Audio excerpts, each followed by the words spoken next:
जेव्हा एखाद्याचं blood pressure वाढतं, तेव्हा त्या व्यक्तीला असं वाटतं, की माझ्या ब्लड प्रेशर वाढण्याचं कारण मला माहिती आहे. तुमचं सुद्धा ब्लड प्रेशर वाढलेलं आहे का? किंवा ते वाढत असतं का? आणि त्याचं काही ते स्पेसिफिक कारण सुद्धा तुम्ही देऊ शकता. पण हे कारण तुम्हाला माहिती आहे, तरी सुद्धा तुमचं ब्लड प्रेशर वाढलेलं असतं का? किंवा ते वाढत राहतं का? आणि याचं ॲक्चुअली रूट कॉज काय आहे, हे तुम्हाला माहिती आहे का? आजच्या व्हिडिओमध्ये ही सगळी माहिती आपण करून घेणार आहोत. असं वाटतं ब्लड प्रेशरचं कारण सो अँड सो आहे, पण ॲक्चुअली कारण काहीतरी वेगळंच असतं. ते काय कारण आहे, ते कसं शोधायचं, हे सगळं आजच्या व्हिडिओमध्ये आपण बघणार आहोत. नमस्कार, मी स्मिता निराळे, happiness lifestyle coach. Blood pressure म्हटलं की कुठेतरी एक टेन्शन असतं, भीती असते. रोज ब्लड प्रेशर मोजल्या जातं. मशीन, ते नंबर्स, हे सगळं डोक्यात असतं. ब्लड प्रेशरमुळे काय डाएट घ्यायचा, मीठ कमी खायचं, या सगळ्या गोष्टी बोलल्या जातात. मेडिसिन्स घेतल्या जातात. सगळी काळजी घेतल्या जाते. तरीसुद्धा ब्लड प्रेशर काही आटोक्यात येत नाही. ते काही ना काही कारणाने वाढतच जातं. बऱ्याच जणांना असं वाटतं की माझ्या ब्लड प्रेशरचं कारण मला माहिती आहे. जेव्हा मी पर्सनली लोकांशी बोलते, क्लॅरिटी कॉलमध्ये त्यांच्याशी पर्सनली बोलते, तेव्हा ते मला सांगतात की माझ्या ब्लड प्रेशरचं कारण मला माहिती आहे. काही जण सांगतात, माझ्या लाईफमध्ये फायनान्शियल सिच्युएशन चांगली नाही आहे. मला मनी प्रॉब्लेम आहे, पैशाचे प्रॉब्लेम्स आहेत. या काळजीने माझं ब्लड प्रेशर वाढतं. काही जण सांगतात, हजबंड वाईफ रिलेशन चांगलं नाही आहे, आमच्यामधलं रिलेशन चांगलं नाही आहे, त्या टेन्शनने माझं ब्लड प्रेशर वाढतं. काही जण सांगतात, माझ्या मुलामुळे, त्याच्या वागण्यामुळे माझं ब्लड प्रेशर वाढतं. काही जण सांगतात, मुलीमुळे, तिच्या लग्नाची काळजी आहे म्हणा किंवा आणखी काही लाईफ सिच्युएशन्स असतात, त्यामुळे माझं ब्लड प्रेशर वाढतं. काही जण सांगतात, माझ्या बॉसमुळे, माझ्या जॉबमुळे माझं ब्लड प्रेशर वाढतं. कारणं वेगळी सांगितल्या जातात, पण होतं काय? ब्लड प्रेशर वाढतं. आता ब्लड प्रेशर वाढायचं कारण ॲक्च्युली माहिती असतं. मग त्याच्यावर सोल्युशन का नाही बरं काढता येत? असं वाटत असतं की ही सिच्युएशन माझ्या ब्लड प्रेशरचं कारण आहे किंवा ही लोकं माझ्या ब्लड प्रेशरचं कारण आहेत. पण ॲक्च्युली खरंच तसं असतं का हो? त्या सिच्युएशनमध्ये सगळ्याच लोकांचं ब्लड प्रेशर वाढतं का? किंवा त्या लोकांमुळे सगळ्याच आजूबाजूच्या लोकांचं, त्यांच्या सानिध्यातल्या लोकांचं ब्लड प्रेशर वाढतं का?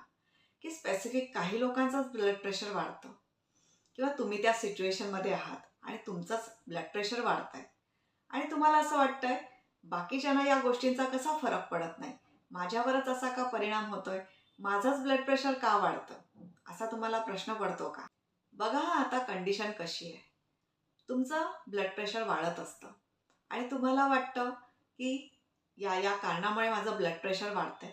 काहीतरी लाईफ सिच्युएशन आहे, त्याच्यामुळे ब्लड प्रेशर वाढतंय किंवा काही पर्टिक्युलर व्यक्ती तुमच्या लाईफमध्ये आहेत, त्या व्यक्तीमुळे तुमचं ब्लड प्रेशर वाढतंय.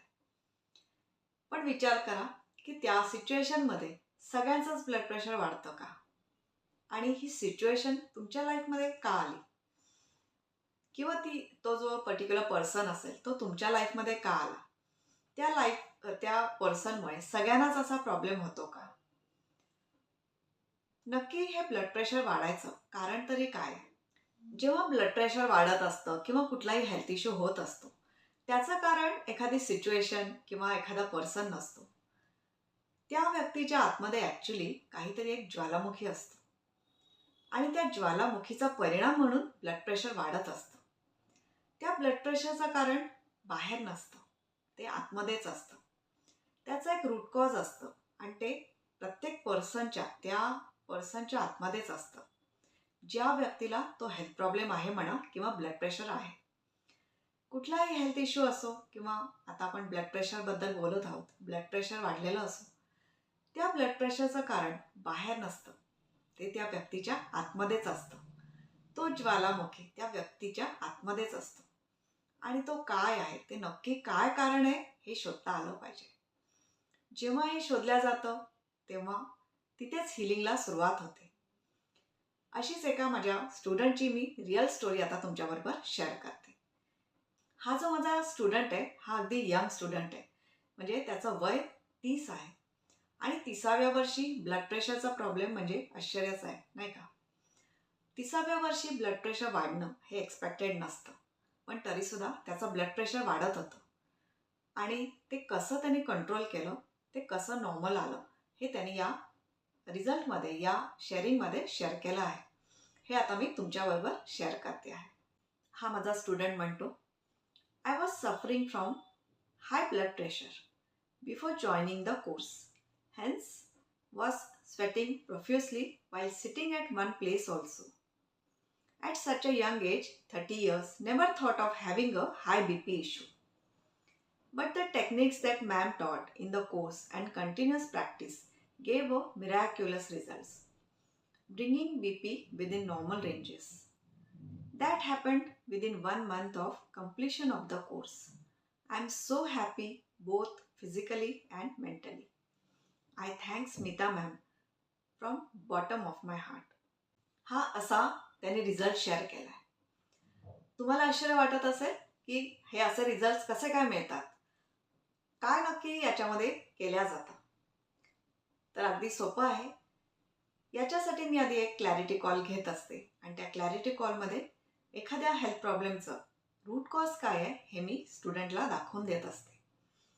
आणि या क्लॅरिटीमुळे इथेच हिलिंगला सुरुवात होते आणि मग पुढे प्रोसिजर सुरू होते. आणि एक जर्नी असते, ही एक प्रोसेस असते, ही एक हिलिंग प्रोसेस असते. आणि रूट कॉजवरच काम केल्यामुळे हा प्रॉब्लेम, एखादा हेल्थ प्रॉब्लेम रूटपासून हील व्हायला लागतो. जसं या माझ्या स्टुडंटनी तुमच्याबरोबर शेअर केली आहे त्याची स्टोरी, तसेच हिलिंग रिझल्ट्स मिळत असतात. माझ्या अनेक स्टुडंट्सना असे हिलिंग रिझल्ट्स मिळालेले आहेत आणि याचा फायदा तुम्ही सुद्धा घेऊ शकता. तुमच्या आतमध्ये कुठला तो ज्वालामुखी आहे हे ओळखणं जरुरी आहे. हेच तुमच्या हेल्थ प्रॉब्लेमचं रूट कॉज आहे, हेच तुमच्या बीपीचं रूट कॉज आहे. आणि हे तुम्हाला ओळखता यावं यासाठी मी तुम्हाला एक फ्री क्लॅरिटी कॉल ऑफर करते. हा क्लॅरिटी कॉल बुक करण्यासाठी तुम्ही मला व्हॉट्सअप करा क्लॅरिटी कॉल, आणि हा मेसेज करायचा आहे. डिस्क्रिप्शन बॉक्समध्ये एक फोन नंबर दिला आहे, त्या फोन नंबरवर. तुमचा हा क्लॅरिटी कॉलचा मेसेज आम्हाला रिसीव्ह झाला की तुम्हाला डिटेल्स मिळतील. तुमचा क्लॅरिटी कॉल बुक केला जाईल आणि या क्लॅरिटी कॉलमध्ये तुम्हाला तुमच्या हेल्थ प्रॉब्लेमचं, तुमच्या ब्लड प्रेशरचं रूट कॉज काय आहे हे ओळखता येईल. तर तुम्ही हिलिंगला रेडी असाल, तुमच्या हेल्थ प्रॉब्लेमवर काम करायला रेडी असाल, तर हा क्लॅरिटी कॉल तुम्ही नक्की बुक करा. त्याच्यासाठी डिस्क्रिप्शन बॉक्समध्ये दिलेल्या नंबरवर क्लॅरिटी कॉल असा व्हॉट्सअप मेसेज करा. आणि अपडेट्ससाठी आमचा व्हॉट्सअप ग्रुपसुद्धा जॉईन करा. त्याची लिंकसुद्धा डिस्क्रिप्शन बॉक्समध्ये दिलेली आहे. अनेकांनी या क्लॅरिटी कॉलचा बेनिफिट घेतलेला आहे. तुम्हीसुद्धा याचा बेनिफिट घ्या. सध्या हा क्लॅरिटी कॉल तुमच्यासाठी फ्री आहे, सो याचा तुम्ही नक्की बेनिफिट घ्या. आय होप हा व्हिडिओ, हे शेअरिंग तुमच्यासाठी हेल्पफुल होतं. तुम्हाला काही हेल्थ प्रॉब्लेम असेल तर तो हील होऊ शकतो, हा कॉन्फिडन्स तुम्हाला नक्कीच मिळाला असेल. हा व्हिडिओ आवडला असेल तर नक्की या व्हिडिओला लाईक करा आणि तुमच्या कॉन्टॅक्ट्समध्ये ज्यांना काही हेल्थ प्रॉब्लेम आहे त्यांच्याबरोबर सुद्धा हा व्हिडिओ शेअर करा.